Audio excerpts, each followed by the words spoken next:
잠시 후에 설명회를 시작하도록 하겠습니다. 시작에 앞서서 안내 말씀드리겠습니다. 약 8시까지 이 앞에 보시는 제목으로 설명회가 있겠고요. 그 다음에 예고해 드린 대로 8시 이후부터는 각 반의 담임 선생님께서 기다리고 계십니다. 그래서 담임 선생님과 개별적인 상담을 진행해 주시면 되겠고, 오늘 어렵다 하신 분들은 이후에 일정을 또 따로 잡아서 상담을 진행하시면 되겠습니다. 지금 담임 선생님을 만나시면 수시를 위한 데이터는 다 나왔어요. 예, 5학기 교과 내신 다 나왔고요. 그 다음에 이제 선생님들이 방학 전에 가급적이면 비교과 세특 기록을 지금 분주하고 계십니다. 그 다음에 1학기에 경항고에서는 4번의 모의고사를 보는데, 그 중에 이제 가장 중요한 게 6월 모의평가죠. 예, 그 성적도 다 나와 있고, 그래서 수시 모집을 위한 어떤 그 가장 중요한 기본적인 자료들은 이미 다 나와 있다. 미리 말씀을 드리도록 하겠습니다. 원하시면 오늘 다 그 상세한 정보들을 아실 수 있습니다. 자, 일정은 이제 그렇게 진행이 되고요.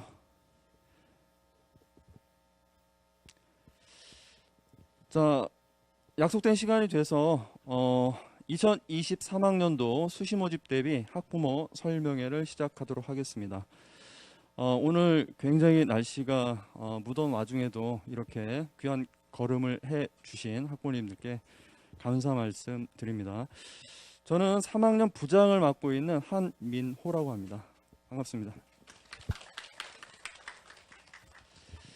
시작에 앞서서 교장 선생님 말씀이 있겠습니다. 안녕하십니까, 교장 박수영입니다. 반갑습니다. 코로나19로 어려운 시기에 이 학교를 방문해 주셔서 감사드립니다. 요즘같이 대학 들어가는 게 참 어려운 시기다 보니까 우리 3학년부에서 여러 가지 준비를 많이 해주셨어요. 오늘 오신 분들께서는 여기 대입 전형 분석 및 수시에 대해서 잘 들으시고 자녀분들께 알맞은 진로를 잘 설정해 주셨으면 고맙겠습니다. 그리고 오늘 그 수시 설명회를 준비해 준 우리 3학년 부에도 감사드리겠습니다. 고맙습니다. 감사합니다.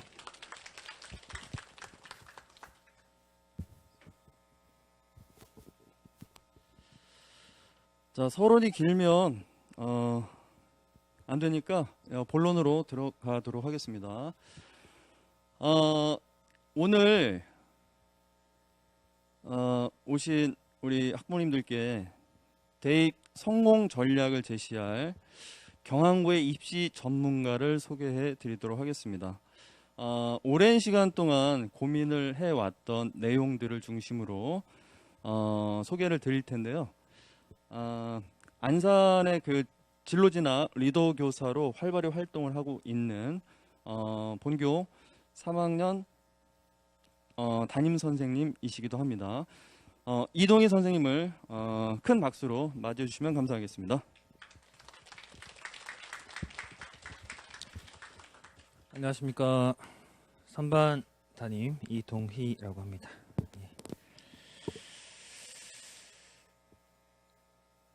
학교에서는 모의고사 성적이랑 입시 분석을 오랫동안 담당해 왔었고요. 오늘은 제가 경항고 교사이지만 컨설턴트 입장에서 강의를 진행하도록 하겠습니다. 배부되는 자료에는 입시 결과는 민감한 사안이라서 제외했고요. 오늘 설명회의 목적은 분명합니다. 정시로 진학하는 것이 쉽지 않기 때문에 수시에 대학을 반드시 가야 한다. 그리고 수시에 대학을 가야 하기 때문에 수시에 대학의 눈높이를 좀 낮출 필요성이 있다. 이게 제가 여러분들께 전달해 드릴 주요 사항입니다.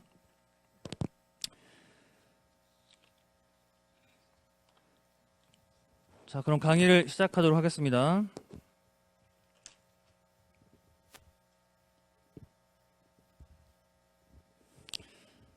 자, 13학년도 지금 3학년 친구들의 대입 전형은 어떻게 작년이랑 바뀌었는지, 바뀐 전형과 졸업생들의 입시 결과를 바탕으로 입시 전략을 한번 제시해 보도록 하겠습니다. 제가 말씀드리는 사항이 반드시 정답은 아닙니다. 그러나 객관적인 데이터, 졸업생들의 입시 결과, 그다음에 대기업에서 분석한 자료들을 바탕으로 한번 전략을 제시해 보도록 하겠습니다. 자, 올해 입시의 키워드는 크게 세 가지로 볼 수가 있겠습니다. 수도권 지역의 모집 인원이 증가했다. 수시 모집 인원도 증가했고 정시 모집 인원도 증가했습니다. 비수도권은 수시 모집 인원만 증가했습니다. 정시로 뽑던 인원을 수시로 옮겼다. 두 번째는 우리 친구들의 목표들이 다 서울에 있죠. 서울권 대학의 학생부 전형 선발 인원이 줄었다. 교과도 줄고 종합도 줄었는데 종합 전형에서 대폭 줄였습니다. 세 번째, 서울권 대학의 교과 전형과 종합 전형의 구분이 모호해졌다. 이유는 기존의 교과 전형은 내신 성적과 수능 최저로 주로 선발했었는데 작년부터는 교과 전형에서 수능 최저를 보는 대학도 여전히 있지만 비교과 영역과 면접으로 학생을 선발하고 있다. 목소리가 혹시 잘 들리시나요, 어머니? 볼륨을 조금만 올려주세요. 마스크를 써가지고.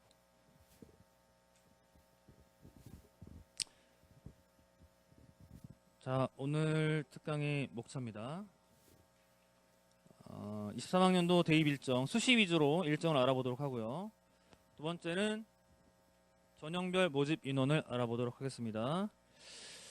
세 번째, 네 번째는 졸업생들의 입시 결과랑 지금 3학년 친구들의 대입 목표를 설정해 보도록 하겠습니다. 제가 제일 많이 에너지를 쏟은 부분은 다섯 번째입니다. 수시 전형별 팁, 전형별로 수시를 어떻게 준비해야 하는지. 소리가 좀 작아진 것 같은데.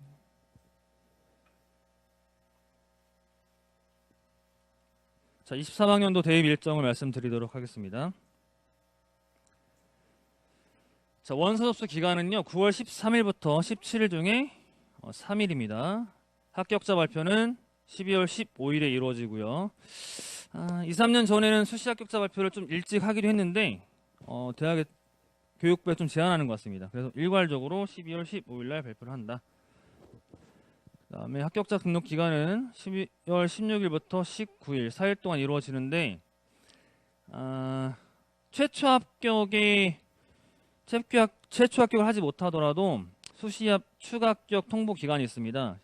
마지막 날이 12월 26일인데요. 여기 주의해 주실 사항이 마지막 날에는 홈페이지 발표가 14시, 그 다음에 14시부터 18시까지는, 그러니까 오후 2시부터 오후 6시까지는 개별적으로 전화가 오니까 핸드폰을 반드시 확인하셔야 되겠습니다.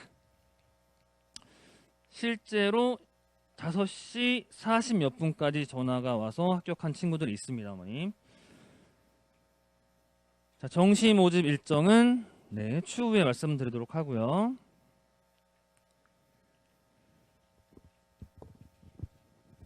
자, 대입 전형의 변동사항을 좀 말씀드리면 처음에 말씀드렸던 것처럼 교과 전형의 입시 전형이 크게 바뀌었다는 겁니다.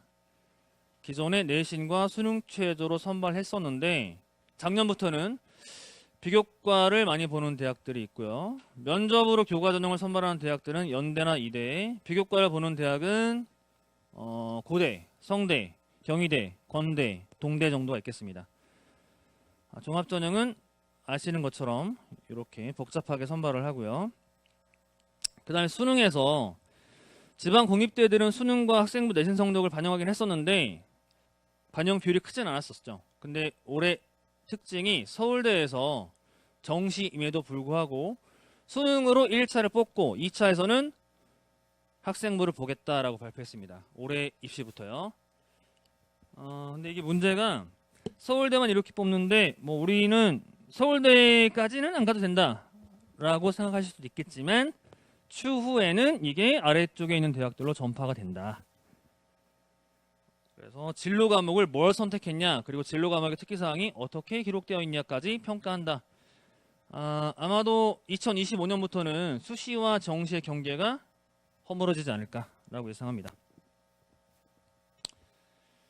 자, 수시 지원 시 유의사항입니다. 수시 합격자는 등록 여부와 상관없이 정시 지원이 불가능하다. 마지막 날에 제가 전화 온다고 말씀드렸죠. 마지막 날에 전화로 합격자 통보를 하는데 전화를 못 받았어요. 근데 정시 합격했어요. 어떻게 될까요? 추후에 수시 합격 사례가 발표될 경우에, 확인될 경우에 정시 합격이 취소됩니다. 그러니까 수시를 지원하실 때 고민을 좀 많이 하셔야 됩니다. 지원해서 합격해서 갈 수 있는 대학까지만 지원을 하셔야 되는 거지, 수시 뭐 전문대 같은 경우에 지원 횟수에 제한이 없기 때문에 되게 많이 쓴단 말이죠.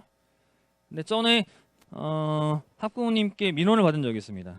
우린 몰랐다. 수시 합격하면 가야 되는 거 몰랐다. 그래가지고 여기까지 썼는데 애가 지금 울고불고 난리 났다. 이런 일이 발생할 수 있으니까 수시는 합격해서 다닐 수 있는 대학까지만 쓰셔야 한다. 두 번째, 6회 지원 가능한데 7군데 썼어요. 어떻게 될까요? 7군데를 썼다면 처음 썼던 대학은 취소가 됩니다. 자동으로. 그러니까 6군데만 써주시고, 그 다음에 이 6회에 제한돼, 6회 지원에 제외되는 대학들이 사관학교, 그다음 경찰대, 과학기술원, 켄텍이라고 처음 들어보신 분도 계실 겁니다. 에너지공과대학이라고 광주에 생긴 대학이 있고요. 폴리텍, 한예종, 전통문화대학 등은 이 수시 6회 지원에 제외된다. 자, 전형별 모집 인원을 살펴보도록 하겠습니다. 자, 아까 말씀드렸던 것처럼 수도권은 수시 선발 인원 1395명 증가했고요. 정시도 825명 증가했다. 비수도권은 지방대학들은 정시 선발 인원이 그대로 수시로 옮겨왔다라고 보시면 될 것 같습니다. 그리고 기존에 우리 보시면은 수시에는 상향으로 많이 지원했습니다. 저희 친구들이. 그리고 정시에 지방 4년대로 내려가는 케이스가 많았지만 지금 보시면 비수도권 지역에 정시 선발 인원이 줄었기 때문에 정시에 지방 4년대 가는 게 좀 어려졌다라고 생각하시면 좋을 것 같아요. 그 다음에 고른기회 전형 선발 인원이 증가했습니다. 뭐 한부모나 다자녀나 뭐 사회배려층 같은 경우에 고른기회 전형 같은 경우에는 딱 커트라인을 제시할 수가 없습니다. 그 학과에 그 학과에 지원하는 친구의 성적이 지원한 다른 친구들의 성적이 낮으면 될 수 있는 거고, 전년도엔 낮았는데 올해 좋은 친구들이 지원하면 떨어지게 되는 거니까 고른기회 전형을 6장을 쓰시는 건 좀 위험할 것 같고요. 2장 정도는 배정할 수 있다고 생각합니다. 고른기회 전형에 정원 내 선발 인원이 증가했다. 자, 수도권 대학 경기, 인천, 경기겠죠. 서울, 인천, 경기겠죠. 교과 전형 선발 인원은 작년에 비해서 697명, 종합 전형 선발 인원은 119명 증가했고요. 논술 전형은 164명 감소했습니다. 논술 전형 선발 인원은 꾸준하게 감소하고 있고요. 인문 자연 중에서는 인문 계열에서 논술 전형 선발 인원이 크게 줄고 있다. 자, 수시 선발 인원이 크게 감소한 수도권 대학을 보도록 하겠습니다. 자, 중앙대 학종에서 200명 정도 줄었고요. 논술 전형에서 200명 줄었다. 서울대는 교과 전형이 없죠. 종합 전형에서 317명 줄었다. 그 다음에 세종대 교과에서 130명 감소, 경희대 종합에서 150명, 숙대 종합에서 136명, 광운대 종합에서 87명 감소했다. 이게 서울의 상위권 대학들이잖아요. 아까 보셨던 것처럼 수시 선발 인원, 수도권의 수시 선발 인원은 늘어났지만 이 서울권의 주요 대학들의 학생부 대응 선발 인원은 감소했다는 거죠. 감소한 대학이 있으니까 늘어난 대학이 있겠죠. 수시 선발 인원이 늘어난 대학, 가천대 교과 126명, 종합 85명, 논술도 늘어났습니다. 홍대는 교과 전형 94명 정도, 가톨릭대는 종합 전형 143명, 그다음에 성신여대 종합에서 54명, 상경대는 교과에서 68명 증가했는데 보시면 수도권의 중위권 대학이라고 보시면 될 것 같아요. 그러니까 수도권의 상위 대학이니까 서울 지역 대학이겠죠. 서울의 주요 대학들은 수시 선발 인원을 줄였고요, 오히려. 그다음에 중하위권 대학들은 수시에서 뽑는 인원을 늘렸다. 이 대학에서 전략적으로 움직이는 겁니다. 상위권 대학의 수시 선발 인원을 줄였으니까 그거를 흡수하려고 하는 거죠. 중하위권 대학들이. 자, 민감한 사안입니다. 올해 졸업생들의 대입 결과. 여러분 부모님들 자료에는 없습니다. 자, 저희 학교의 평균 진학률이 70% 초반입니다. 재작년에 3학년 친구들이 72.3, 작년 3학년 친구들이 71.5% 정도 진학을 했습니다. 아마 올해도 70% 초반 정도 진학률을 보이지 않을까. 자, 대학 유형별 합격 인원을 보도록 하겠습니다. 자, 올해 입학한 친구들, 작년 3학년들 경우에 수시에 4년제 합격자가 24명 줄었습니다. 이유가 있겠죠? 서울 주요 대학의 정시 선발 인원이 증가했었고요. 그 영향이 있을 것이다. 그 다음에 정시 선발 인원을 늘렸으니까 학생부 전형으로 뽑던 친구들을 수능으로 많이 뽑았죠. 작년부터. 그래서 수시 입시 결과는 합격자가 감소하는 추세를 경향을 보였고요. 정시는 합격자가 늘어나는 경향성을 보였다.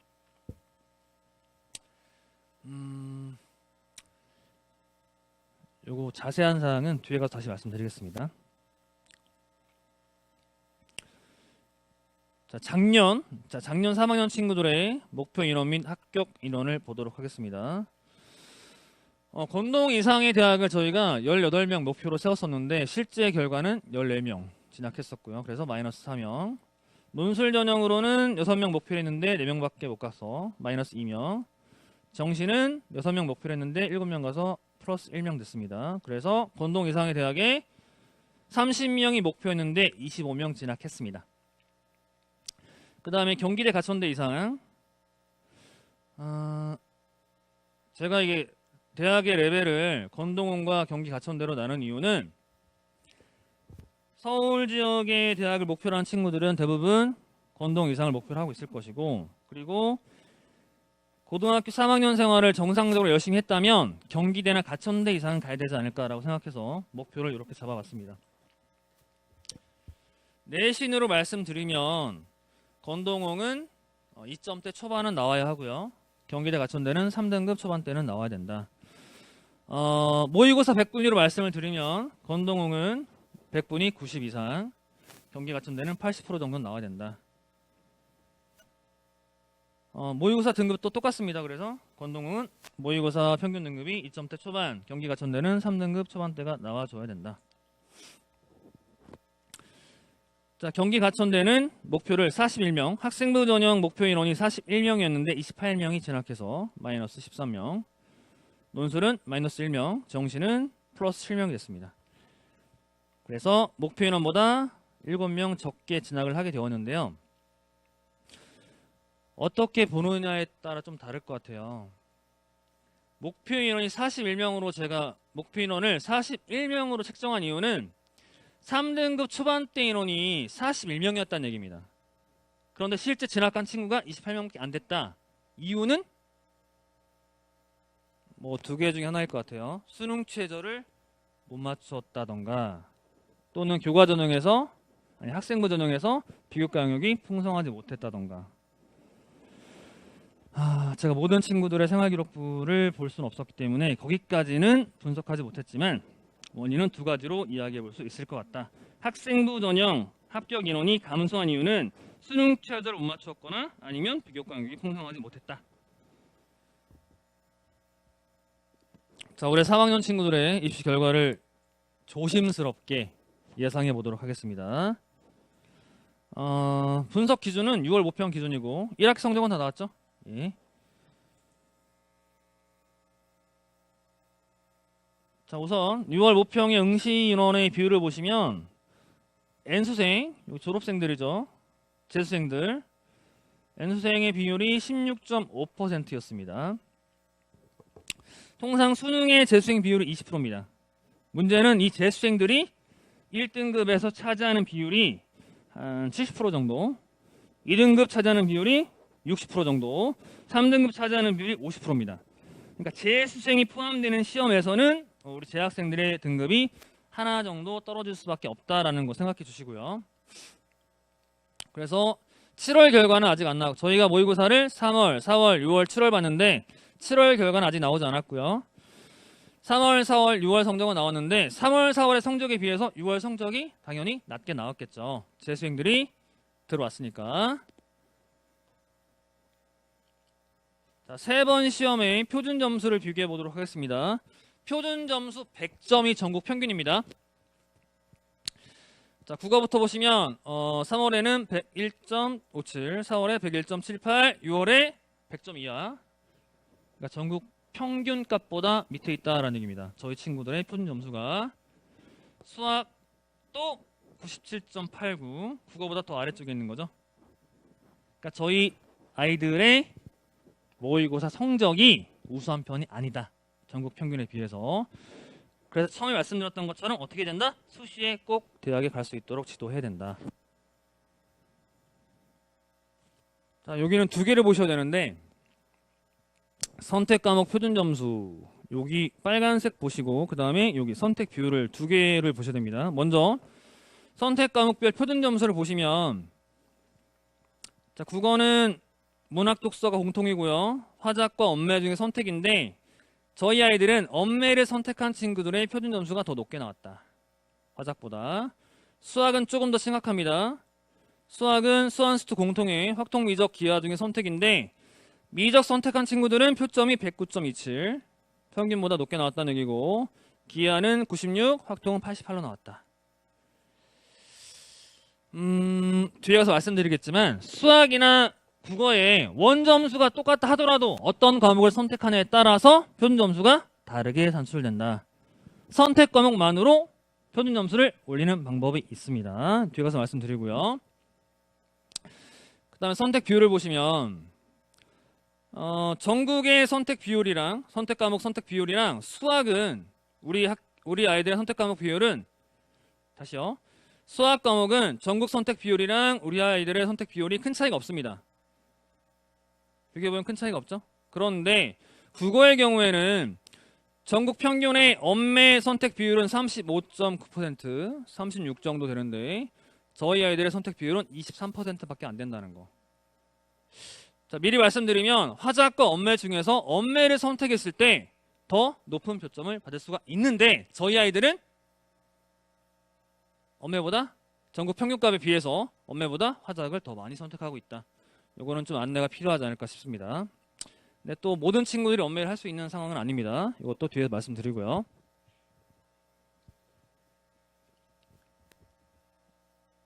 자, 이거 팁입니다. 수학 선택 과목 팁.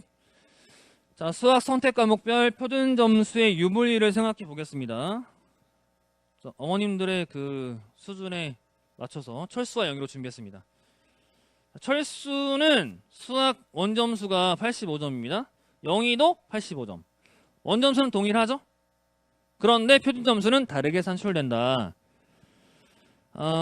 영희는 수학 과목의 미적을 선택했어요. 철수는 확통을 선택했습니다. 여기서 제일 중요한 값이 뭐냐면은 미적을 선택한 아이들의 수완수투 공통 과목 평균점이 제일 중요합니다. 자, 원점수는 똑같지만 미적을 선택한 아이의 공통 과목 원점수 평균은 70점이고, 확통을 선택한 아이의 확통은 선택한 친구들의 공통 과목 평균점이 65점입니다. 그럼 얘가 더 높죠? 그럼 여기서 미적을 선택한 아이들이 더 높은 점수를 일단 받는다. 두 번째, 자, 이게 제일 중요하고요. 두 번째는 공통 과목 자기 점수. 공통 과목 자기 점수, 영희는 70점, 철수는 65점. 역시 여기서 영희가 더 점수를 많이 가져가겠죠? 세 번째는 선택 과목 평균점 대비 본인의 점수. 미적을 선택한 아이들의 미적 과목의 평균점이 10점인데 영희는 15점 받았어요. 평균보다 더 잘 받았죠? 철수는 확통을 선택했는데 확통을 선택한 아이들의 확통 평균점이 20점이고 철수는 거기 20점을 받았습니다. 그럼 얘는 철수는 평균점만큼 받은 거고 영희는 평균점보다 더 높게 받았죠. 여기서 또 영희가 가산점을 받아요. 이렇게 봤을 때 아까 여기 있었죠? 원점수가 같다 하더라도 수학의 원점수가 같다 하더라도 웬만하면 자연계 친구들은 뭘 해야 된다? 미적을 하는 게 좋다. 그리고 인문계 친구인데도 불구하고 수학을 좀 한다. 그러면 역시 미적을 해야 된다. 확통을 선택하는 것은 동일한 원점수일 경우에 더 낮은 표점을 받게 된다.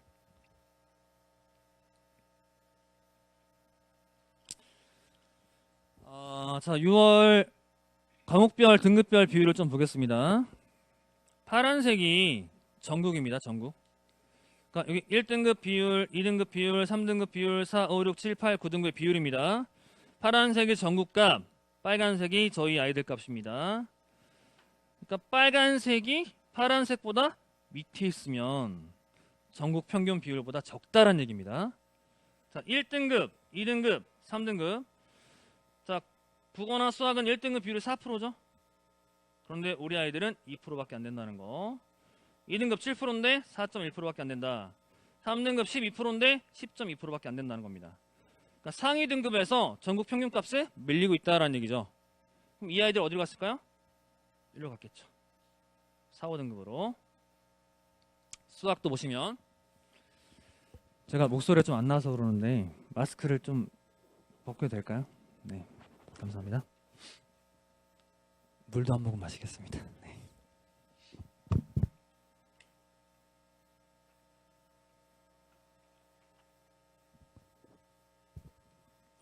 자, 수학 과목. 좋아요. 네. 잘 들리시죠? 네. 부드럽게.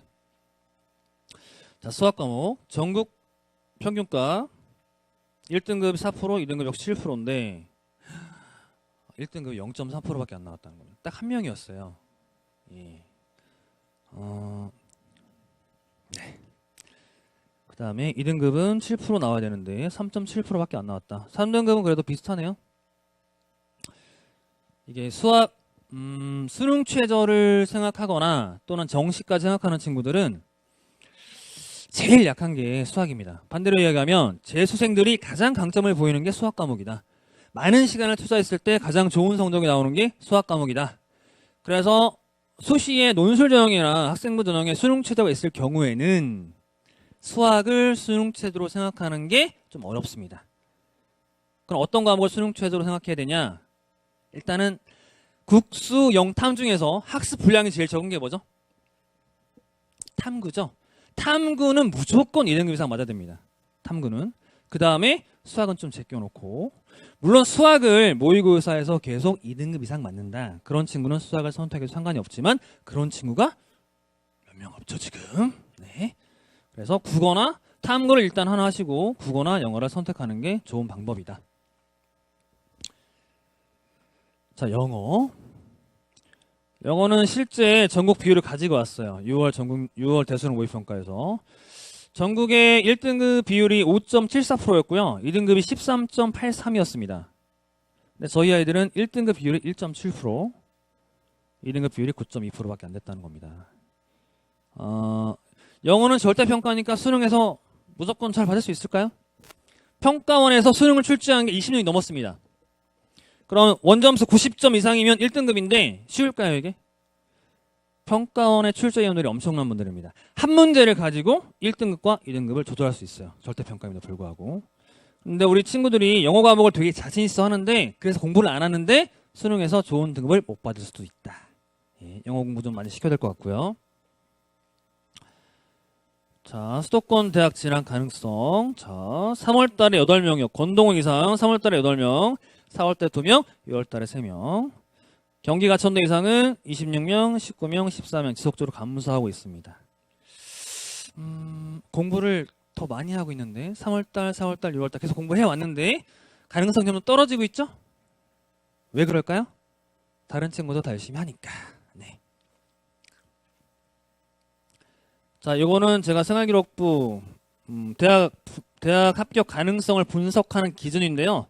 아까 말씀드렸던 것처럼 학생부 전형은 건동은 2.3 정도 나와야 갈 수 있다라고 생각하고 있고요. 넉넉하게 본 겁니다. 넉넉하게.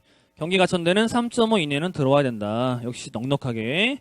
논술 전형, 이거 자연계 논술입니다. 인문 논술은 기준을 명확하게 제시할 수가 없습니다. 뭘 잘하면. 국어 모의평가 점수가 높으면 인문 논술 준비된다. 이렇게 이야기할 수가 없어요. 그런데 자연 논술은 수학, 수리 논술이기 때문에 명확하게 이야기할 수가 있는데 건동 이상을 합격하려면 수학 100분위가 96 정도는 나와야 된다. 아까 한 명이었죠, 저희가. 예. 그 다음에 경기 가천대는 90 이상은 나와야 된다. 수능으로 대학 가려면 건동홍은 국수단 100분위, 평균 100분위 90. 거기다가 영어 2등급. 경기 가천대는 국수단 100분위가 80. 영어 등급은 3등급 정도는 나와야 된다는 겁니다. 제 분석의 기반입니다, 이게. 요 기준으로 다 분석을 했습니다. 자, 올해 아이들, 우리 아이들, 올해 고3 친구들의 목표 인원 및 예상 인원을 분석해 보았습니다. 내신 성적은 보면은 19명 학생부로, 건동홍 이상의 대학을 학생부로 19명 이상 갈 수 있는데 6월 성적을 가지고 수능 최저를 고려해 봤더니 15명밖에 안 되더라. 그 다음에 가천대 경기대는 29명이었는데 20명. 요거는 뭐냐면요, 저희 작년에도 목표치를 설정했었고 실제 결과가 나왔잖아요. 목표했던 거에 비해서 얼마나 줄었냐 이겁니다. 요거를 반영했을 때 여기 없다는 게 말이 안 되는데 그러니까 내신도 좋고 수학 성적도 좋고 모의고사 성적도 좋은 애가 있잖아요. 그런 친구들은 학생부로 우선 배정했습니다. 그래서 논술과 정신 없는 거고요. 그래서 올해 예상은 건동 이상의 대학을 15명 정도 진학할 것 같다. 좀 슬픈 이야기지만 저희가 14학급이죠. 한 반에 1명 정도. 가천 경기대는 27명이니까 한 반에 2명 정도 예상합니다. 저는 지금은 저희 경원의 선생이 아닙니다. 아까 컨설턴트 입장에서 말씀드린다고 그랬죠? 네. 자, 작년 입시와 올해 아이들의 예상 합격 인원을 비교해 보도록 하겠습니다. 학생부 전형 14명 작년에 진학했습니다. 실제로 올해는 15명 예상합니다. 논술 전형 4명 진학했는데 올해는 없을 것 같다. 정시 7명 예상했는데 7명 갔는데 올해는 역시 없을 것 같다. 물론 여기 학생부 전형이 빠져나와서 논술이나 정시로 이동할 수도 있습니다.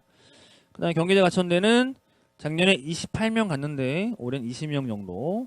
논술로는 7명 갔는데 올해는 3명 정도. 정시는 15명 갔는데 4명 정도 진학할 것 같다.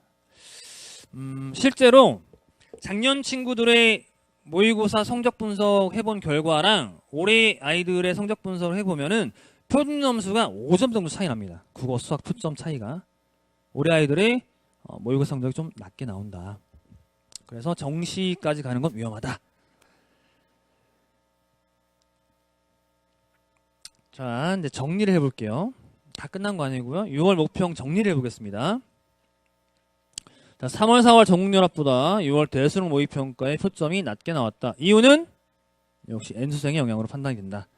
두 번째, 선택 과목 표준 점수를 비교해 봤을 때 국어에서는 언매가 화작보다 높게 나왔고 수학에서는 미적, 기하, 확통순이다. 제가 드리고 싶은 말씀은 이겁니다. 자연계 학생들은 확통 일단 하면 안 된다. 미적, 기하 중에 해야 되는 거고 인문계 친구들도 수학에 좀 실력 있는 친구들은 미적으로 유도할 필요가 있다는 겁니다. 실제로 서울 지역의 상위권 인문계 친구들은 미적이나 기하하고 있습니다. 자, 선택 과목의 선택 비율을 비교해 보겠습니다. 아까 수학 과목은 큰 차이가 없었죠? 근데 국어 과목은 차이가 많았습니다.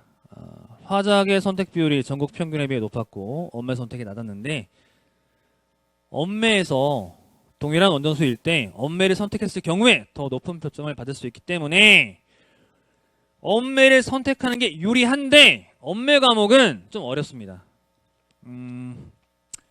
화작은 2학년 때 배우는 문학 독서의 연장선입니다. 그래서 추가적으로 크게 공부할 필요가 없어요. 그런데 엄매는 공부할 게 좀 있고, 근데 문법이 들어가기 때문에 암기력이 좀 필요합니다. 그래서 어떤 친구들이 학업 시간에 여유가 있고 암기력이 좀 뛰어난 친구들은 엄매로 돌리는 게 좋다.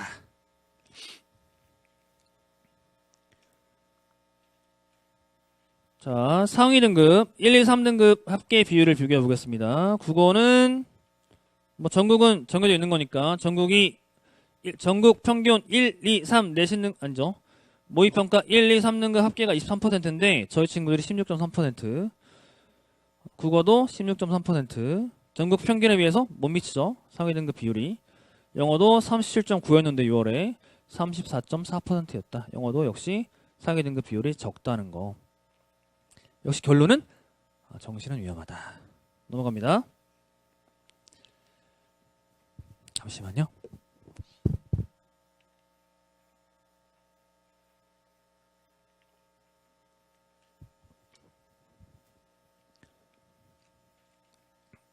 자, 22년, 그러니까 올해 졸업생들의 작년 3학년 친구들의 입시 결과랑 올해 3학년 친구들의 합격 예상위원을 비교해 보면은 논술로 갈 만한 친구들이 적어졌죠? 마이너스 1명. 순으로 갈 만한 친구들도 적어졌죠? 네. 수능에서 좋은 성적을 거두기 어려울 것 같다. 경기 가치원대 이상도 학생부 마이너스 8명, 논술 마이너스 4, 수능 마이너스 11명이니까 역시 정시에서 성공할 가능성이 적은데 아까 말씀드렸던 것처럼 여기 학생부 전형에서 합격할 친구들이 마이너스 8명이나 된다는 얘기는 내신 성적은 경기 가천이니까 3등급 초반대 이나 수능 최저를 충족하는 친구들이 많지 않더라.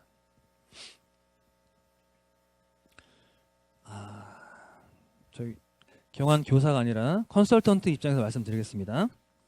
그러면은 9월 대수능 모의평가 수능에서 잘 보면 되는 거 아니냐? 그럴 가능성이 거의 없다. 낮다 아닙니다. 거의 없다. 6월 성적이 내 수능 성적이다 라고 생각하는 게 제일 마음 편합니다.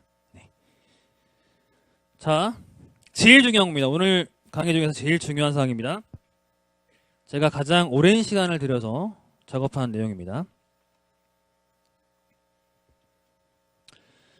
자, 수시 원서 아까 6장이라고 그랬죠? 그러면 수시 입시 결과가 가장 좋은 건 뭘까요? 6개 대학을 다 합격하는 게 좋을까요? 수시 6개 썼는데 6개 다 합격했다! 이게 제일 좋을까요? 그럼 원서를 잘못 쓴 거죠. 뭐하러 6개 합격을 다 씁니까? 그럼 수시 결과가 제일 좋은 경우는 제 생각에는 여기 한 방에 떨어진 거, 1차 합격도 안 된 거, 최초 불합 2개, 그 다음에 1차 합격 2개, 그 다음에 최종 합격 2개가 나오는 게 제일 이상적이라고 판단합니다. 이렇게 입시 결과가 나오려면 안정권에 2장 써야 될 것 같고요. 소신권 2장, 상향으로 2장을 써야 되겠죠. 자, 안정권 2장을 어떻게 써야 되냐? 자, 제가 교과 전형으로 꼭 써주셔야 되는데 왜 종합 전형의 경우에 비교과 내용이 우리 아이의 비교과, 생활기록부 비교과 영역이 특기사항이 좋은 점수를 받을 수 있는지 없는지 저희가 판단하기가 어렵습니다. 그냥 논술 전형도 안 본 시험이죠? 논술 시험을 잘 볼지 못 볼지 모른단 말이죠. 그래서 이 안정권은 교과 전형으로 꼭 2장을 써주셔야 된다. 어떤 대학으로? 내신 등급도 충분하고 그 다음에 수능 최저도 충족되는 대학을 써야 된다. 또는 수능 최저가 없는 대학을 써야 되겠죠. 이 2개를 만족하는 대학으로 안정권 대학을 2장 써야 된다. 이 부분은 담임 선생님들의 의견을 좀 존중해 주셨으면 좋겠습니다. 요게 안 되면은 만약 근데 뭐 예외사항은 있습니다. 나는 내신 성적이 3.0인데 전국연합이나 대수능 모의평가에서 평균 등급이 1점대 나와! 그러면 상향으로 써도 되겠죠? 근데 그런 케이스가 사실은 거의 없어요. 네. 만약에 내신 성적이랑 전국연합 성적이 비슷하다면 수시에 무조건 간다라고 생각하셔야 됩니다. 내신 성적이 수능 성적 좋으면 당연히 수시에 가야 되는 거고요. 그 다음에 소신 2장. 소신 2장은 종합전형 또는 뭐 논술 써도 되겠고요. 그 다음에 교과 전형을 쓸 경우에는 내신 등급은 충족하지만 수능체가 좀 부족한 경우에 소신 지원으로 쓰시면 되겠습니다. 사실은 저희가 에너지를 가장 많이 소모하는 부분이 이 부분이거든요.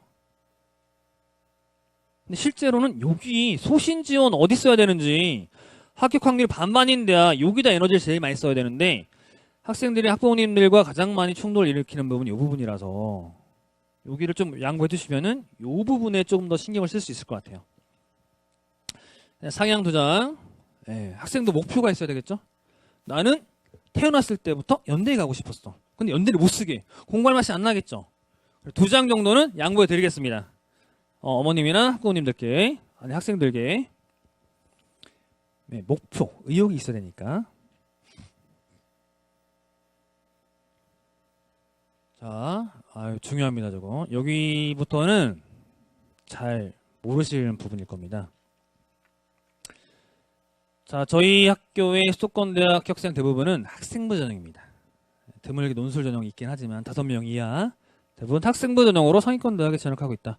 그런데 이 학생부 전형이 어떻게 바뀌어가고 있냐? 이제 선생님들이 특기상을 대부분 잘 써줍니다. 특기상이 평준화됐어요, 거의. 그럼 어떻게 해야 될까요, 이제? 이제 특기상이 평준화되었기 때문에 대학은 조금 더 나은 학생을 뽑으려면은 진로 과목을 잘 이수했냐, 학과에 맞는 진로 과목을 이수했냐, 그리고 진로 과목을 이수한 친구는 그 진로 과목에 따라오는 세분의 특기상이 있겠죠. 진로 과목을 이수하지 않은 친구는 세특도 없겠네요. 예? 기존에는 대학의 경쟁이 세부능력 특기상이 잘 적혀져 있냐가 세부능력 특기상이 잘 적혀져 있는 학생을 찾는 게 목적이었는데 이제는 교육과정이 잘 편성되어서 학과에 맞는 진로 과목을 잘 이수했냐를 보는 게 평가의 기준이 됐습니다. 선생님들이 계셔가지고 팩트를 얘기할 수는 없겠네요. 자, 2번째. 수시 종합전형 선발인원 아까 줄어든 거 보셨죠? 서울대 마이너스 317명, 중앙대 197명, 경희대 150명, 숙대는 130명 줄었다. 제가 개인적으로 종합전형을 제대로 시행하고 있다라고 판단하는 대학들이 중앙대, 경희대, 건대 정도거든요. 그런데 그런 대학들이 종합전형 선발인원을 줄였다. 예. 그래서 결론은 교과 전형으로 안정권 대학을 제발 도장 서주십사 부탁드리겠습니다. 오늘 한번 쓱 보세요.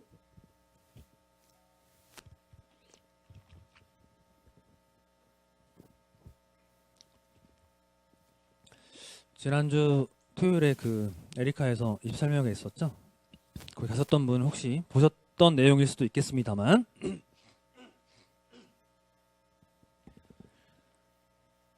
자, 건동 이상의 대학에서 공개되는 커트라인 믿을 수 있냐?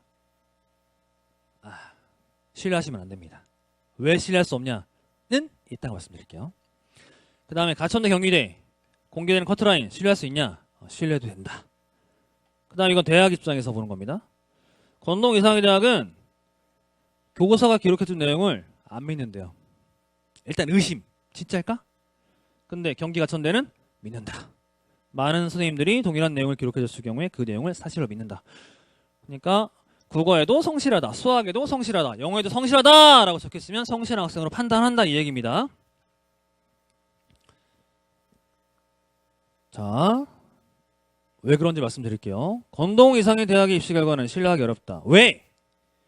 여기 외국과자 학생들이 합격자 평균 등급이나 커트라인을 떨어뜨리기 때문에 외고, 국제고, 과학고, 자사고 애들이 합격자 평균 등급 및 커트라인을 낮추기 때문에 이것도 증거가 있어 있다 보여드릴게요.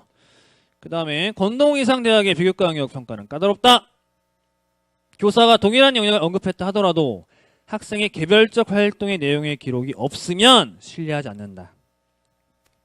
아까 성실하다고 얘기했죠. 성실하다고 썼는데 교사가 뭘 보니까 학생이 아침마다 화분에 물을 주는 걸 보니까 이 친구는 성실하다. 이때 점수를 준다는 얘기죠. 그냥 성실하다, 역량만 언급했을 때는 점수를 부여하지 않는다. 뭘 봤을 때 학생이 실제로 어떤 행동을 하는 걸 보니까 이러한 역량을 갖춘 학생으로 판단된다라고 기록되었을 때 점수를 부여한다라는 얘기입니다. 그래서 학생부 전형을 지원할 때는 전문가가 상당히 필요하다. 단수님들 아주 열심히 공부하고 있습니다. 자, 그러면 어떻게 기록되는 게 좋은 특기사항이냐? 샘플을 제가 적어봤어요. 과목별 세부 능력 특기사항은 이렇게 기록하는 게 좋다. 첫 번째, 수업 주제. 수업에서 뭘 배웠다. 요거는 최대한 짧게. 여기서 수업에서 어떤 지식을 습득했겠죠? 실제로 중요한 거는 배운 내용을 가지고 습득한 지식을 가지고 학생이 한 게 중요하죠. 발표를 했다, 토론을 했다, 또 탐구 활동을 했다. 그리고 여기 빨간색 이 활동하는 걸 보니까 이런 학생으로 판단된다라고 교사가 평가를 해줘야 돼요. 이렇게 구성이 되어 있어야 좋은 특기사항이다. 자녀분들 이제 생활기록 출력해가지고 한번 점검을 해보세요. 이렇게 기록이 되어 있는지. 이렇게 기록되어 있을 때 좋은 점수를 받을 수 있다. 입학사정관이 생활기록부 한 명 거 보는데 몇 분 걸릴까요? 저는 이게 앞에서부터 뒤에까지 읽기만 해도 30분 걸리더라고요. 근데 입사관들은 생기부 한 장을 하나를 평가하는데 15분이면 된답니다. 평가하는데. 그게 쭉 읽어서 가능할까요? 아니죠. 프로그램을 이용해서 역량 검사를 합니다. 역량, 성실성 딱 검색하면은 성실성 단어가 쭉 떠요. 그 다음에 실제로 성실성을 보이는 행동을 했는지 평가를 하는 거죠. 그러니까 뭘 해야 돼? 꼭 역량에 대한 기록을 꼭 해줘야 된다. 반드시 언급해야 될 역량, 성실. 왜? 성실해야 발전 가능성이 있기 때문에. 그 다음에 소통. 왜? 공동체 역량이 중요하기 때문에. 이 성실과 소통은 세특 어떤 과목에 들어 상관이 없습니다. 진로도 마찬가지고 자율도 마찬가지고 행특도 마찬가지고 어디에 들어가도 좋은 단어다. 좋은 역량이다. 자, 그럼 과목별로는 어떻게 기록되어야 되냐? 언어 계열 과목은 과목의 특징을 살려야 돼요. 국어나 영어 과목인데 거기에 진로 내용을 쓸 필요가 없거든요.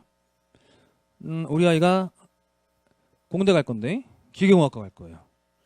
일반적으로 국어나 영어 쌤이 기계공학에 대해서 많이 알기가 어렵잖아요. 근데 거기다가 기계공학에 관심이 많은 학생으로 기계공학 내용을 쑥 쓰는 거예요. 이러 활동을 함. 이라고 쓰면 입사관이 믿냐 안 믿냐? 안 믿는다는 겁니다. 언어 계열 과목은 그 과목의 특징을 살려서 기록을 하는 게 좋은 생활기록부다. 그 언어 뭡니까? 말하기, 듣기, 쓰기 아닙니까? 그래서 구술 능력, 말하기 능력, 그다음에 글쓰기, 문장력이 좋다. 또는 영어 단어, 어휘력이 좋다. 이런 식으로 언급을 해줘야 된다. 그 다음에 수학이나 과학은 탐구 능력. 수학이나 과학 시간에 어떤 법칙을 배웠어요. 그럼 이 법칙이 실생활에 활용되는 사례를 중심으로 기록하는 게 좋다. 그 다음에 공통적으로는 어떤 역량들이 언급되어야 하냐? 비판적 사고력과 창의적 사고력이 언급되어야 된다. 그럼 비판적 사고력은 뭘 통해 드러낼 수 있을까요? 수업 시간에 이루어지는 질문이나 토론 활동을 통해서 비판적 사고력을 드러낼 수가 있다. 그다음에 창의적 사고력은 창의성이 하위 항목을 보시면 육창성, 유의성, 독창성이라는 게 있어요. 근데 이걸 드러내려면 일단은 문제인식을 해야 됩니다. 문제인식. 그 다음에 문제를 해결해야 되는데 문제를 해결할 때 다양한 방법을 제시할 수 있냐 또는 독창적인 해결책을 제시할 수 있냐를 평가한다는 겁니다. 자, 언어 계열 과목은 요거 중요하고요. 수학 과목은 여기 지식이 활용되는 사례입니다. 수학 시간에 이런 법칙을 배웠는데 이거는 실생활에 이렇게 활용되더라. 그 다음에 비판적 사고력이나 창의적 사고력은 어디에 들어가도 상관이 없다. 여기 이런 단어들이 있죠. 구술 능력, 문장력, 어휘력, 그 다음에 창의적 사고력. 창의적 사고력의 하위 항목, 유창성, 유의성, 독창성 이런 단어들이, 이런 역량들이 생활기록부에 언급이 되어야 된다. 자, 실제로 어떻게 평가하는지 점수를 한번 제가 부여해봤어요.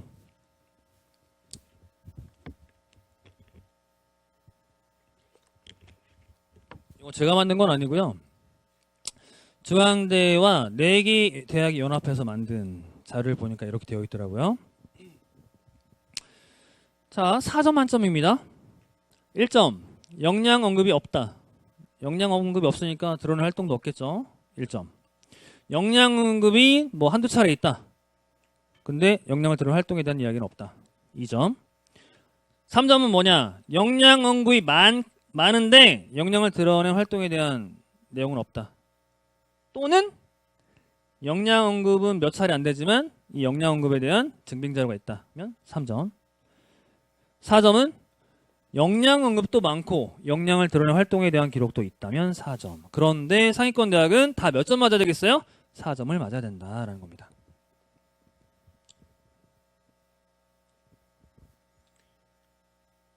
이게 중요한 건데. 넘어갑니다.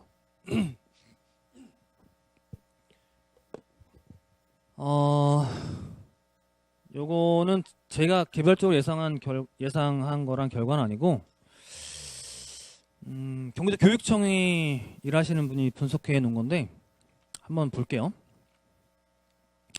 22년에 이제 교과 전형 선발 인원이 대폭 늘었잖아요. 그래서 선발 인원이 늘었으니까 경쟁률이 떨어지겠네. 그리고 커트라인도 떨어지겠네 라고 예상했는데 실제로는 경쟁률과 커트라인이 모두 올라갔다. 이유는 종합전형 선발 인원을 줄였으니까 종합전형 쓰려고 했던 친구들이 교과전형으로 이동한 거죠. 이게 가능할까요 근데? 이게 가능한 이유는 교과전형에서 비교과 영역을 보았기 때문입니다. 네. 아니 어떤 종합전형을 쓰는 친구들은 내신 성적이 조금 부족한데 활동이 풍성한 친구들이 많이 쓰잖아요. 근데 교과전형은 기존의 교과전형은 내신 등급 플러스 수능체제니까 내신 등급만 좋은 애들이 쓰는 거 아니에요. 근데 종합전형 쓰는 애들이 내신이 부족한데 교과전형 어떻게 쓸 수 있었을까요? 교과전형에서도 비교과를 보았기 때문에. 특히 상위권 대학은 외국과자에게 인대하다, 관대하다. 예.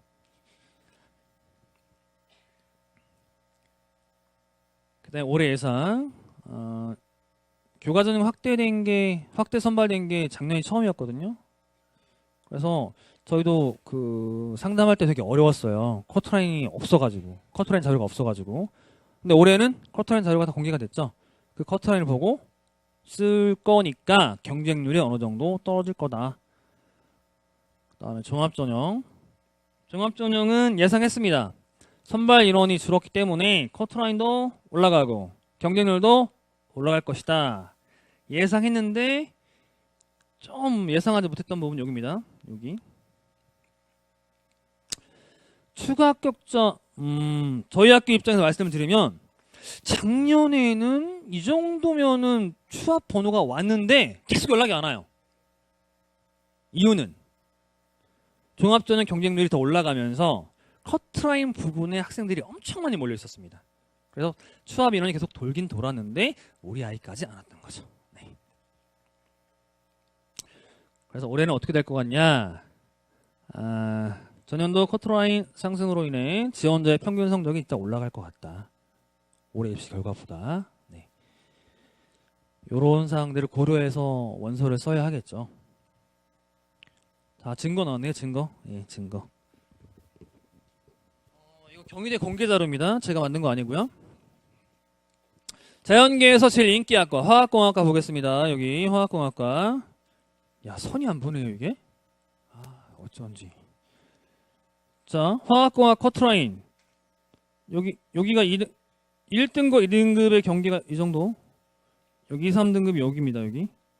화공이면은 2등급 넘어가면 합격자 거의 없죠. 그런데 얘들은 누굴까요? 얘들은 과학고 애들이겠죠. 또는 자사고 애들. 이런 아이들이 평균 등급을 깎아내린다. 그리고 커트라인, 공개되는 커트라인 어디겠습니까? 그럼 여기잖아요. 5등급도 합격했네. 나도 써봐야 되겠다. 이렇게 생각하면 곤란하다는 얘기입니다. 여기 실질적인 일반계고 커트라인은 다 이게 몰려있는 부분이 있어요. 국어국문은 2등급 중반대, 경제학과는 2등급 중후반대, 뭐 생물학과도 역시 2등급 넘어가면 어렵죠. 요 부분을 커트라인으로 생각하고 지원을 하셔야 된다는 얘기입니다. 여기가 아니라. 근데 대학에서는 이런 자료를 잘 공개하지 않아요. 경희대에만 공개된 자료입니다. 그래서 제가 학종 친화적인 대학이다라고 말씀드렸죠.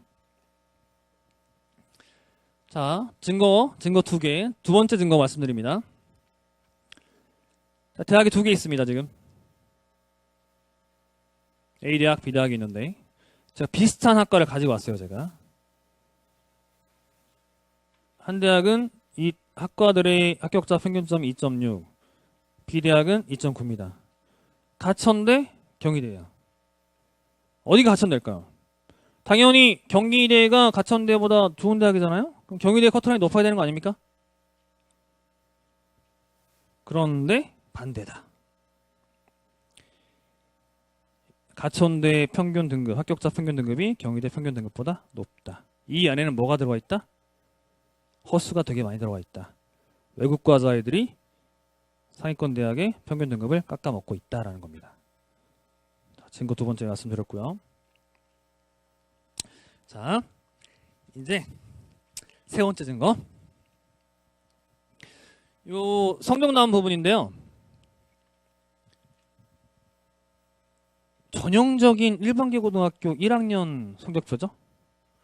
국어, 수학, 영어, 통합은 뺐네. 통합사회, 통합과학, 기가 전형적인 1학년 아이들의 그 교육과정입니다. 지금 영어로 볼게요. 영어 원점수 95점입니다. 평균이 55.7입니다. 95점이 내 점수가 95점인데 평균이 55.7이면 1등급 받았겠죠. 자, 다음 학생. 심화 영어 있는 거 보니까 그냥 국어, 그냥 수학이죠? 1학년인데 그냥 국어, 그냥 수학은 1학년입니다. 1학년 성적표인데 심화 영어가 있네요? 딱 봐도 외고죠. 여기서 하나 더 말씀드리면 고교 블라인드가 의미가 있을까요? 경환이라는 이름 뺀다고 해서 경환군주 모를까요? 일반군주 모를까요? 전혀 의미가 없습니다. 성적표만 봐도 이게 일반계군지 특목군지 외군지 한 번에 파악할 수 있다. 자, 똑같이 95점. 아까 A 친구도 영어 95점, B 친구도 95점입니다. 근데 여기는 평균이 94.5예요. 외고 애들이니까 영어 잘하겠죠. 그럼 뭐 5등급이죠, 그냥. 그럼 대학에서 B는 5등급이고 A는 1등급이니까 당연히 A 뽑아야 되는 거죠. 근데 그렇지 않다라는 겁니다. 일반적으로 일반계 고등학교 아이들은 등급을 봅니다. 근데 외국 과자 아이들은 뭘 본다? 원점수를 본다. 원점수 95점 정도로 1등급 쳐줍니다. 원점수 90점 정도를 2등급 정도로 생각을 해줍니다. 그리고 표준 편차 있죠? 아이고 죄송합니다. 표준 편차 여기 가로 안에 있는 거 요거만 봐도 학교의 수준이 파악이 됩니다. 일반계고는 일반적으로 표준 편차가 20점 내외입니다. 저희 아이들은 1학년 때 한 10점대 중반이었어요. 근데 이게 학년이 올라갈수록 점점 올라가요. 공부를 안 하는 친구들이 점점 많아진다라는 얘기죠. 15점, 20점, 25점까지 올라갑니다. 그러면 같이 죽는 거예요. 너도 못 가고 나도 못 가고. 근데 여기 특목고들 보시면 10점 내외에 분포하고 있다라는 겁니다. 요것만 봐도 학교 레벨을 확인할 수가 있다. 고교 블라인드는 진짜 눈 가리고 앙호하는 거다. 자, 세 번째 증거까지 말씀드렸고요.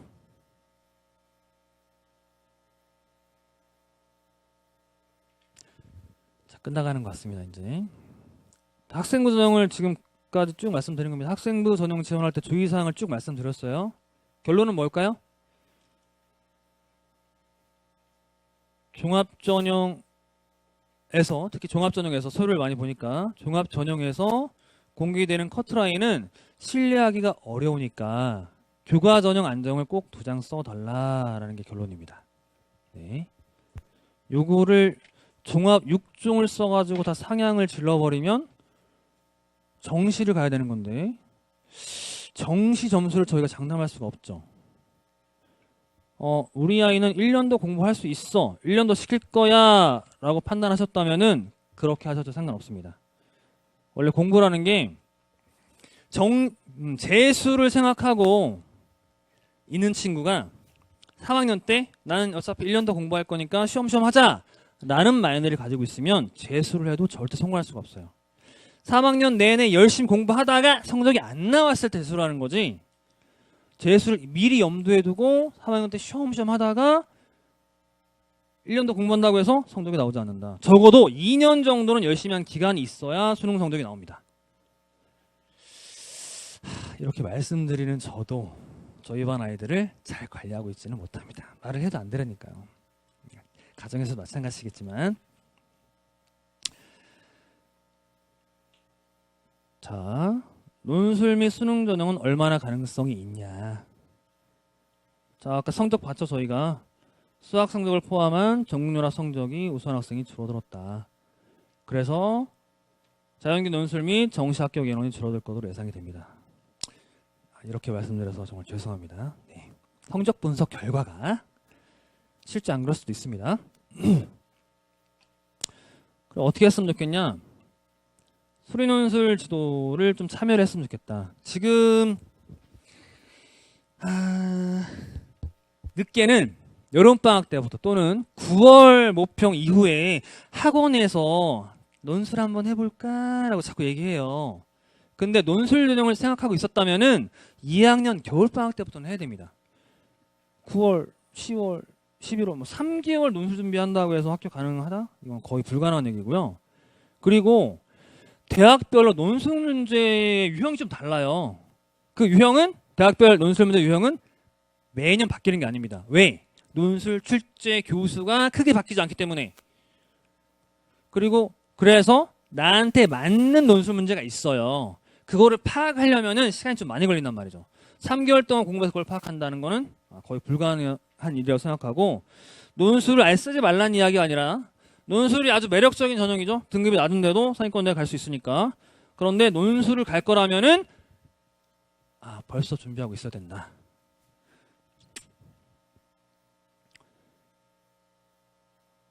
그래 저희 학교에 논술 전문가 선생님이 있어요. 수리 논술 전문 선생님이 있어요. 예. 방과후 개설되면 좀 들었으면 좋겠다. 그 다음에 수능 과목, 수능 체제로 맞춰야 되는 거 아닙니까? 수시에서. 수능체 못 맞추는 친구들이 많아가지고 아까 경기가천 건동 이상 학생부 합격자 비율이 떨어졌었잖아요. 그럼 이걸 맞춰야 되는데 개설되기 어렵겠지만 아이들이 너무 학원을 신뢰하니까요. 학교에서 이런 방과후 개설되면 들었으면 좋겠다.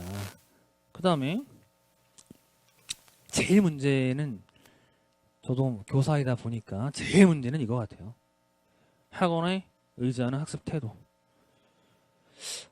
학교에서 배우고 학원에서 배우면, 자, 학교에서 1시간 배우고 학원에서 1시간 배웠으면 2시간을 복습해야 되는데 아이들은 이상하게 공부합니다. 학원에서 1시간 배우고 학원에서 배웠으니까 학교에서는 자요. 복습 안 하고. 그리고 만족하는 거죠. 나는 학원에서 배웠으니까. 이렇게 하면은 학습 효과가 쭉 떨어진다는 얘기죠. 연구 결과가 있습니다. 사교육 투자 대비 사교육 시간에 많은 시간을 투자했을 때 과연 성적이 올라갔느냐? 하락한답니다. 특히 국어나 영어 과목들은 혼자 공부할 수 있도록 좀 해주시고요. 수학 과목의 경우에 어렵잖아요. 혼자 해결하기가. 학원보다는, 제 개인적인 생각에는 학원보다는 과외를 받는 걸 추천드립니다. 안 되는 부분만, 아는 부분까지 뭘 합니까? 안 되는 부분, 틀리는 문제 부분만 계속 학습을 하면 되는 거죠. 그게 속아온 게 중학교 때부터 속아오지 않으셨습니까? 고등학교 입학해서부터 수학학원 다 다니셨죠? 그럼 아이의 수학 성적이 올랐냐 이겁니다. 올랐나요? 내신 등급 올랐습니까? 저희 아이들한테 항상 얘기하는데, 너희들은 1학년 때부터 지금까지 학원 쭉 다니고 있는데 성적 올랐니? 오른 친구 없어요. 근데 계속 다니고 있어요. 속고 있는 거죠. 네. 학년이 올라갈수록 혼자 공부하는 시간, 자기 주도 학습 시간이 많아지는 학생이 결국에 성공하더라고요. 예. 아직 안 늦었습니다. 예. 수학 과목 이외에 다른 과목들은 혼자 공부할 수 있도록 해주십시오. 자, 이거는 마지막 장인데 아시는 내용이겠지만 지금 교육과정 인문과 자연이 구분이 없습니다.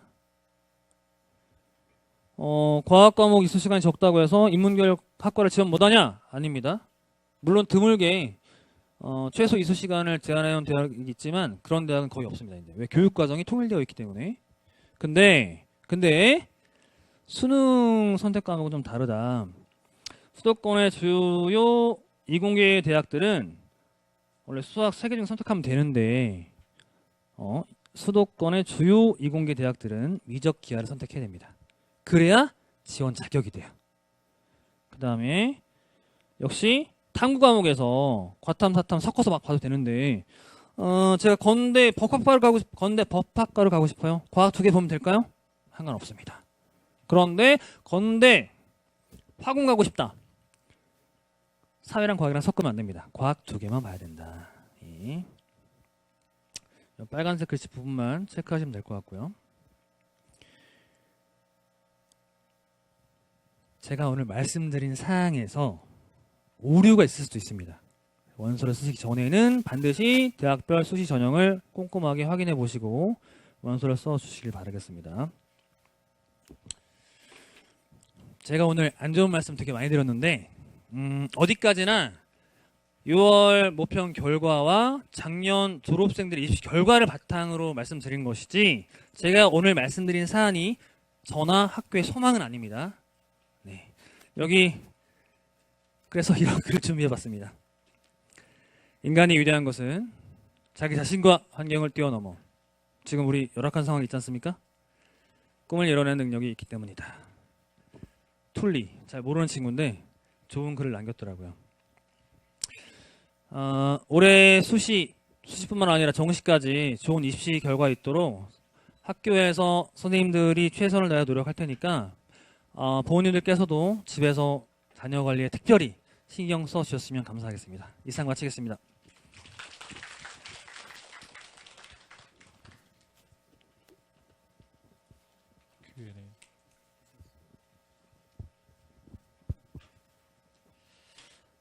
아마 상담을 받으신 분들도 계실 거고 받지 못한 분들도 계실 텐데 이후의 시간에 이제 학급에서 개별적인 이제 상담이 진행이 된다 아까 말씀을 드렸고요. 지금 이 설명회와 관련해서 질문 짧게 하실 분 있으시면 질문 받도록 하겠습니다. 마이크 준비되어 있습니다. 흔치 않은 기회입니다. 네, 제가 완전 전문가는 아닌데 절반 정도 전문가라고 생각하고 있습니다. 담임 선생님 상담하기 전에 궁금하신 사항 있으시면 네, 담임 선생님께 양보하도록 하겠습니다. 무더운 여름에 어려운 걸음 해 주셨는데 아무쪼록 의미 있는 시간이 되었기를 바라봅니다. 또 자녀분과 함께 이 시간을 통해서 입시 계획을 수립하실 때 조금 더 촘촘하고 명료하고 또 선명한 그런 계획을 짜시기를 좀 바라시고요. 우리가 이렇게 이것도 굉장한 큰 용기고 하루 종일 일상의 그 피곤에 많이 힘드셨을 텐데 이 걸음을 하셨다는 것 자체가 제가 보기에는 나중에 우리가 이제 인간이다 보니까 또 많은 후회의 또 시간이 또 기다리고 있잖아요. 그걸 이제 최소화할 수 있는 작은 노력이 아닐까라는 생각이 듭니다. 아무쪼록 남은 시간 동안 저희 3학년부 최선을 다해서 우리 부모님들의 자녀들 입시 성공을 위해서 노력을 하도록 하겠습니다. 이것으로 2023 수시모집 대비 학부모 설명회를 마치도록 하겠습니다. 감사합니다.